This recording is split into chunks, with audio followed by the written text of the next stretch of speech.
경남 도민을 비롯한 이 창원 시민들의 30년 수건 사업입니다. 의과대학 설립. 경남의과대학은 진주 경상대 단 한 곳입니다.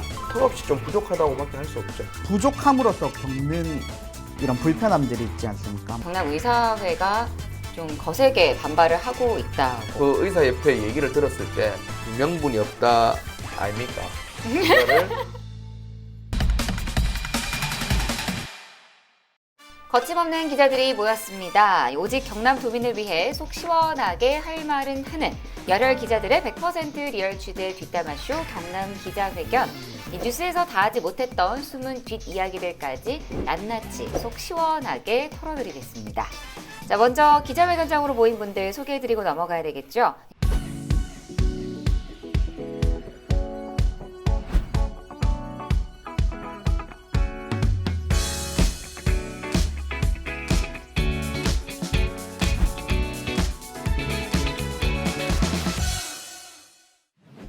네, 먼저 최근 경남을 뜨겁게 달군 말과 관심을 끌었던 이슈의 흥미진진한 뒷이야기까지 사정없이 파헤쳐보는 시간입니다.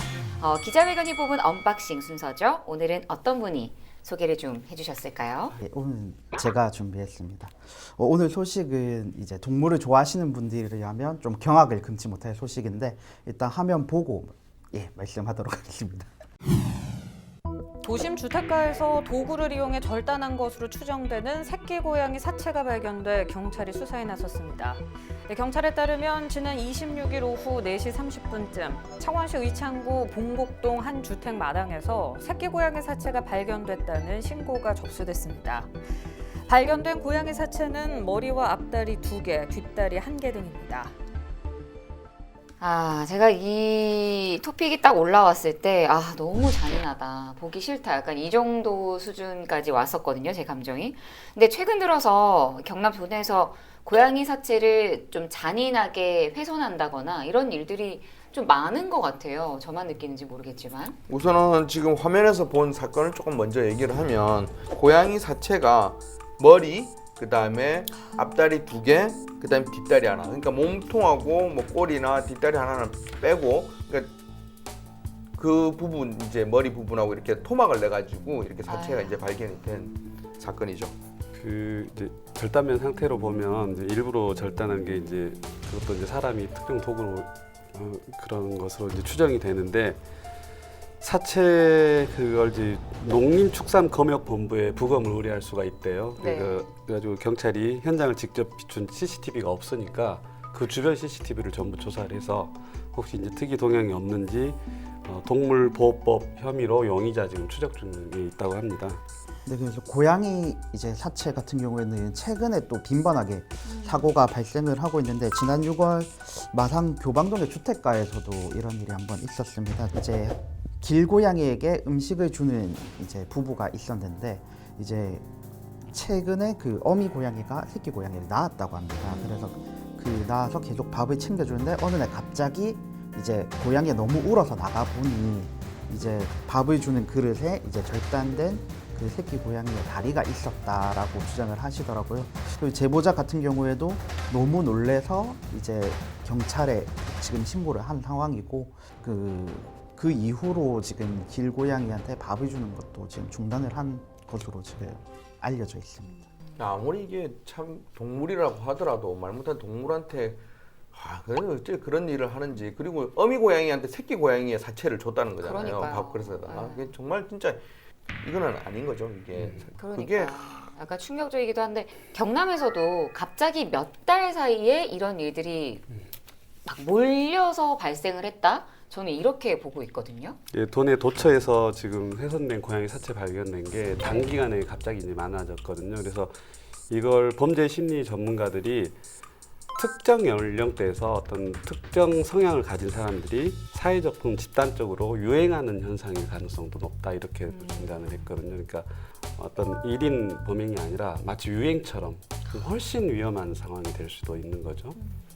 사실은 이제 이 고양이 사체를 훼손하는 사건 자체를 그냥 고양이 한 마리 죽은 걸로 볼 문제는 아닌 게 방금 이제 교수님 말씀하셨지만 이 전문가들이 봤을 때는 이런 어떤 심리적인 문제 또 사회적인 문제까지도 충분히 시사를 하는 부분이 있거든요. 그래서 이제 이수정 경기대 범죄심리학과 교수 요즘 이제 미디어에 많이 좀 노출이 네. 되시고 여러 뭐 얘기를 많이 하시는 분인데 이 전문가신 이 교수님이 얘기한 거는 개인사나 또 사회에 대한 불만이 클 때 이렇게 동물에 그러니까 약한 자기가 이제 힘을 가할 수 있는 그런 약한 동물에게 화풀이 대상으로 삼아가지고 잔혹한 행위를 하는 경우는 있다고 합니다. 저희가 이제 봤을 때도 그런 것 같고, 근데 이제 신체를 절단한 정도나 이런 걸 봤을 때는 단순히 그냥 화풀이로만 하기에는 너무 잔혹한 거겠죠. 맞아요. 그래서 이제 단순히 화풀이가 아니고 단기간에 여러 군데서 이제 이런 비슷한 사건이 난다는 거는 어떤 이제 목적, 그러니까 예를 들자면 특정 사이트에 어떤 인증이라고 하죠. 요새 인증샷 하는 거. 어떤 특정 사이트에 내가 이런 걸 했다. 이런 것들을 좀 올려가지고 존재감을 드러내고 주목받고 싶어하는 그런 사이트가 있는 거 아닌가. 그런 것들을 좀 찾아봐야 되지 않는가라는 얘기도 하시더라고요. 근데 갈수록 동물학대 사건도 지금 계속 늘고 있는 추세라고 하더라고요. 예, 제가 최근 뭐 경남지방경찰청에서 나온 결과를 조금 봤는데 지난 2017년부터 지난해까지 3년간 도내 동물보호법 위반 사건이 총 106건이라고 합니다. 뭐 그중 88건 이제 108명이 검거가 됐는데 나머지 18건에 대해서는 아직 뭐 수사가 제대로 진행이 되지 않고 있습니다. 뭐 이제 사건 발생 현장의 지리적 특성상 CCTV가 없는 경우에는 이제 목격자 제보를 조금 많이 기다리고 있는 상황입니다. 그리고 이제 또 하나가 동물단체들 이야기 들어보면 법의 실효성 문제가 제일 크다고 그래요. 그래서 실제로 약 1년간 동물보호법 위반 혐의로 재판을 받은 60명 중에 실형받은 선고받은 사람이 2명에 불과했다고 합니다. 그러니까 솜방망이 처벌 때문에도 이게 지금 근절이 안 되는 한 요인이 되는 것 같아요. 네, 동물 학대 범죄 같은 경우에는 저희가 조금 더 걱정을 해야 되는 부분이 아까 앞서 나온 말처럼 자신보다 약한 동물을 학대함으로써 좀 느끼는 만족감이 어느 순간 뭐 이제 어린이나 노약자 등 이런 시선이 바뀔 수도 있지 않습니까? 그래서 이 동물 학대 범죄를 좀 가볍게 보아서는 지금 안 될 것 같습니다. 네, 동물 학대범의 경우에는 현행범으로 붙잡히거나 또 CCTV의 범행 장면이 찍히지 않으면 범인을 찾기가 매우 힘든 상황이라고 합니다. 무엇보다 이 시민들의 적극적인 신고가 필요하니까요. 관심을 좀 많이 가져주셨으면 좋겠고요.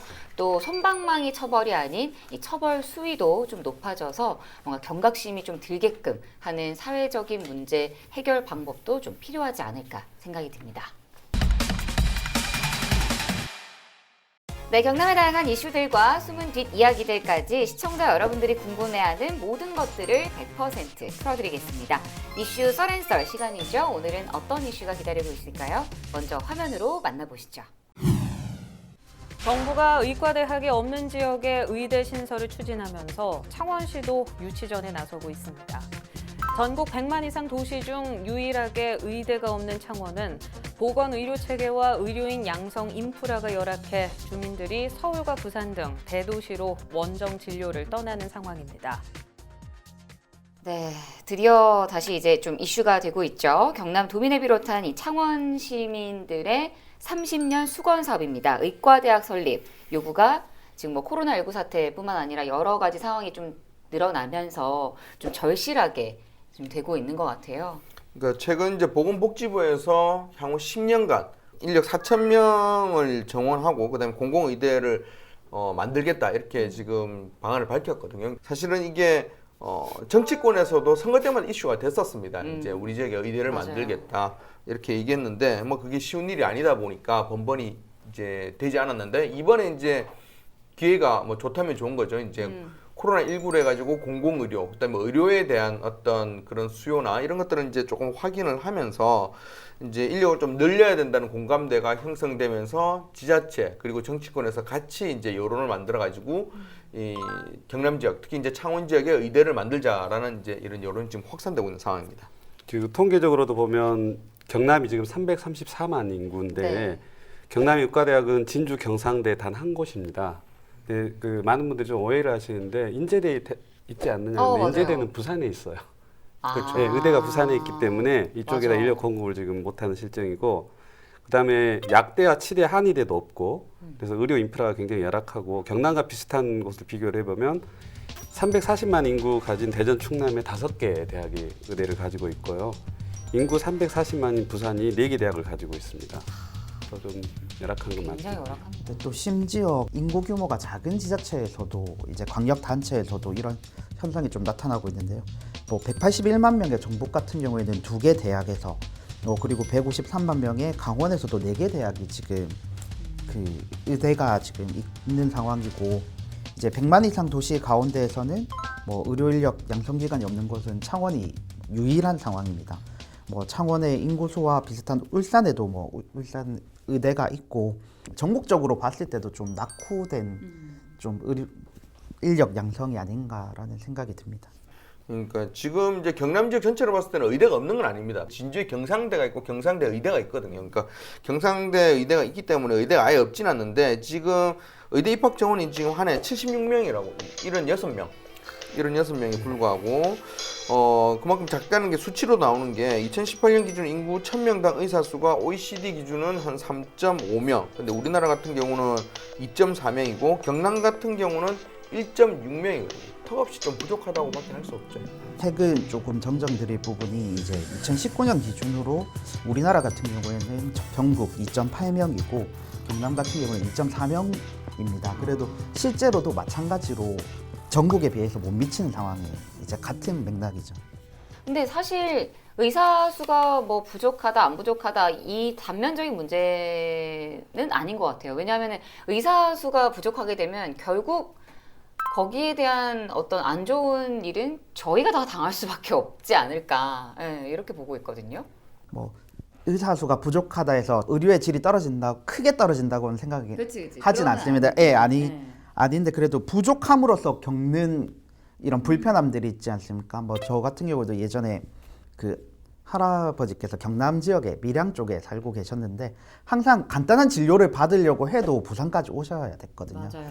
근데 이제 간단한 이런 진료도 이 정도인데 이제 정말 뭐 암이나 뭐 5대 질환 같은 경우에는 치료를 받기 위해서는 더 많은 시간과 돈을 좀 투자해야 되는 부분이 좀 있지 않습니까? 지금 좀 전에 말한 어떤 물리적 거리라든지 시간 이런 문제도 있지만 그 병원의 성격도 좀 의료의 성격도 문제가 되는데 창원 같은 경우는 아까 이제 턱없이 부족한 측면도 있지만 우리나라 제조업의 근간을 이뤘던 산업지구잖아요. 네. 그래서 산업 인력들이 어떤 질병의 위험들이 있거든요. 거기에 대한 맞춤형 진료를 받기가 굉장히 힘든 거예요. 그래서 이제 창원대 같은 경우 예전부터 시도했던 게 산업보건의대. 근데 산업보건의대 같은 걸 하면 뭐 5년 또는 10년간 의무적으로 지역에서 봉사를 의료 활동을 해야 되거든요. 그래서 의료 인력이 밖으로 이제 바로 빠져나가지 않게 한 여러 가지 제도적 장치들을 연구를 했었는데 어찌됐든 의대 진학을 꿈꾸는 또 돈의 인재들의 이제 진학 지금 다 외부로 빠져나가잖아요. 이런 인재 유출의 문제도 있고요. 그리고 결국은 경남 도민과 창원 시민 의료 서비스 질처 이건 뭐 사실 우리는 그 도해지에 살기 때문에 크게 못 느끼지만 창원 지역 벗어나면 굉장히 힘들어하십니다. 당연히 경남권이나 교육권 떨어질 수밖에 없고 그게 이제 계속해서 악순환이 되는 거죠. 자, 경남의 공공의대 설립을 위해서 정치권에서도 좀 두 팔을 걷어붙였다. 뭐 이런 이야기들이 좀 나오고 있더라고요. 지난달 6일 박완수 창원 의창구 국회의원은 창원 의대 설립 추진을 위한 지방대학 및 지역 균형 인재 육성에 관한 법률 일부 개정 법률안을 발의했으며 허성무 창원시장도 공공의료 수요가 많은 창원에 의대가 없어 주민 불편이 가중되고 있다며 정부의 의대 설립을 요구하고 있습니다. 지난달 6일 같은 경우 박완수 창원 의창구 국회의원 같은 경우에는 지방대학 및 지역균형 인재 육성에 관한 법률 일부 개정안을 일단 발의를 했고 또 최근에는 또 이제 3일입니다. 강기훈 창원 성산구 국회의원도 창원대 의대 설치 특별 법안을 이제 지금 국회에 제출을 한 상황입니다. 근데 경남의 공공의대 설립에 대해서 경남의사회가 좀 거세게 반발을 하고 있다고 하더라고요. 지금 반대를 이제 하는 이유를 그럼 과연 뭘까? 이게 뭐 아무리 봐도 명분이 없을 것 같은데 맞아요. 뭘까 이렇게 얘기를 보면 이제 무책임한 의대 정원 확대와 공공의대 설립 주장은 도민들에게 혼란을 가중시킨다. 이게 사실 저는 좀 어떤 부분이죠? 그러니까 도대체? 좀 이해가 안 되긴 하는데 네. 어쨌든 얘기를 좀 들어보면 지역 의사 수가 부족하고 그다음에 의료 사각지대가 놓여 있다라는 것에 대해서 명확한 통계가 없다 이런 좀 주장을 하고 있습니다. 어쨌든 의사협회에서는 하고 있고 그다음에 정부가 지금 경남의 서부 지역에 이제 서부 공공의료시설을 설립을 하려고 하고 있는데 지금 그렇게 하고 있는 상황에서 굳이 또 의대를 유치를 하고 설립을 해가지고 건립을 해가지고 또 그렇게 만들 필요가 있냐. 그래서 이제 좀 그런 이런 미약한 근거로 해서 공공의료 설립이나 의료 인력 확대는 조금 무책임한 것 아니냐라는 논리를 세우고 있습니다. 그들이 이제 하는 이야기 중에 또 하나 핵심이 이 한국 의료의 문제가 수도권에 과도하게 집중된 의료 시설과 인력에 따른 편중, 그다음에 지방의 어떤 의료 혜택 차별 이런 것들이 문제지 근본적인 원천적인 의료인들의 숫자가 부족한 건 아니다. 그리고 이제 그 격차가 심한 것들을 수를 계속 공급해서 해결하는 것은 되게 표상적인 해결책이고 근본적 해결책이 못 된다. 그리고 공공의료기관 부족 문제도 아니다. 그러니까 단지 지금 현재 인구 사회 변화 구조라든지 그다음에 의료의 방향성 전환에 대한 그 지적을 진단을 정확히 못한 거다. 이렇게 이제 말을 하고 있는데 사실 예를 들면 이제 창원 쪽, 이 동부 경남 쪽을 보자면 사실 의료원들이 되게 많아요. 많은데 결국은 그 공공의료 대학이라는 것은 인력 양성의 문제지 하드웨어가 부족하다는 소리는 또 아닐 수 있거든요. 그래서 이걸 두 개를 떼놓고 봐야 되는데 의사협회에서 이야기하는 건 이제 두루뭉실하게 둘을 합쳐서 이야기를 하는 거기 때문에 제가 볼 때는 뭐 약간 맞는 부분도 있지만 조금 뭐 한계는 있는 것 같아요. 자기들의 주장이. 그래서 최근에 정부가 이제 발표한 내용에 따르면 그 증원 10년 동안 증원되는 4,000병 중에 3,000병은 지역으로 보내겠다라는 이야기를 지금 밝혀서 대안이라고 일단 제시를 했는데 이런 부분에 대해서도 일단 기존 의사협회 생각은 뭐 이제 공공의료기관이나 대학병원의 설립은 이제 뭐 의료시장의 왜곡과 혼란을 부추기는 역할을 하기 때문에 이런 부분에 대해서는 오히려 더 많은 보건의료 노동자들이 직장을 잃게 될 것이다. 이렇게 조금 맞받아치는 모습입니다. 네, 이슈 썰에썰에서는 오늘 경남의 공공의대 설립에 관한 이야기를 한번 쭉 나눠봤는데요. 각자의 한 줄평 들어보도록 해야 되겠죠. 자, 오늘 국장님이 잘 준비를 해주셨을 것 같아서. 명분이 없다 아닙니까? 명분이. 이게 어디 나온 그 범죄와의 전쟁에 보면 많이 들었던 것 같아요. 이 명분이 없다 아닙니까? 명분. 이 명분이 없다 아닙니까? 명분. 어쨌든 그 의료 서비스를 받는 사람 입장에서는 지역민 입장에서는 분명히 부족한 게 있거든요. 그런 지역민 입장에 저 역시도 지역민의 입장에서 그 의사협회 얘기를 들었을 때 명분이 없다 아닙니까? 이거를 저보고 하지 마세요. 연기 제발 저보고 하지 마세요. 부장님. 빨리 정신 차려야지. 자, 우리 표 기자님. 저는 이제 의사의 길을 펼치게 해주세요라고 일단 정리를 했는데 좀 중의적인 의미를 좀 담아봤습니다. 의사들도 뭐 지역에 만약에 서울과 같은 인프라가 있다면 저는 굳이 서울로 가서 뭐 배우고 하지 않을 거라고 생각을 합니다. 그래서 이제 의사의 길을 펼칠 수 있도록 인프라도 구성해주고 전원도 좀 늘리고 하는 좀 이런 행정의 뒷받침이나 정부의 뒷받침이 좀 있었으면 좋겠습니다. 요즘 한 줄평에서 되게 큰 그림 잘 그리시는 것 같아요. 마지막으로 교수님. 25대 100을 기억해 주세요. 25대 100이요? 예, 이건 제가 직접 경험한 건데요. 네. 우리 아이가 3살에서 4살 넘어갈 때 프랑스에서 제가 살았었거든요. 감기 기운이 있어서 병원을 데려갔는데 아이를 한 10번을 뒤지는 거예요, 온몸을. 어떻게 이게 가능하냐 그랬더니 자기들은 이제 구체적인 통계는 아닙니다. 제가 경험치인데 자기들은 하루에 25명 내지는 20명 이상의 환자를 못 받게 돼 있대요, 법적으로. 그러니까 이게 꼼꼼히 이제 보더라고요. 근데 제가 제 주변에 의사 선생님들 많은데 하루 평균 100명이에요. 그러니까 제가 25대 100이라는 이야기를 이제 꺼낸 거고 공공의료라는 건 이제 그런 개념으로 좀 접근을 해서 저는 뭐 당연히 필요하다고 봅니다. 깔끔한 마무리. 네, 아무튼 저희가 전해드린 기자회견 방송은요, 동영상 채널을 통해서도 다시 보실 수가 있습니다. 뭐 다양한 이슈에 대한 또 다양한 의견도 함께 남겨주시면 참 좋을 것 같습니다. 네, 뜨거운 가슴과 차가운 시선으로 도민 여러분들을 위해서 저희가 눈치 보지 않고 속 시원하게 할 말은 하겠습니다. 열혈 기자들이 전해드린 100% 리얼 취재 뒷담화쇼 경남 기자회견. 이번 시간 저희들의 뒷담화는 여기까지입니다. 마지막으로 힘차게 외치고 마무리해보도록 할게요. 거침없는 기자들의 리얼 취재 뒷담화 쇼!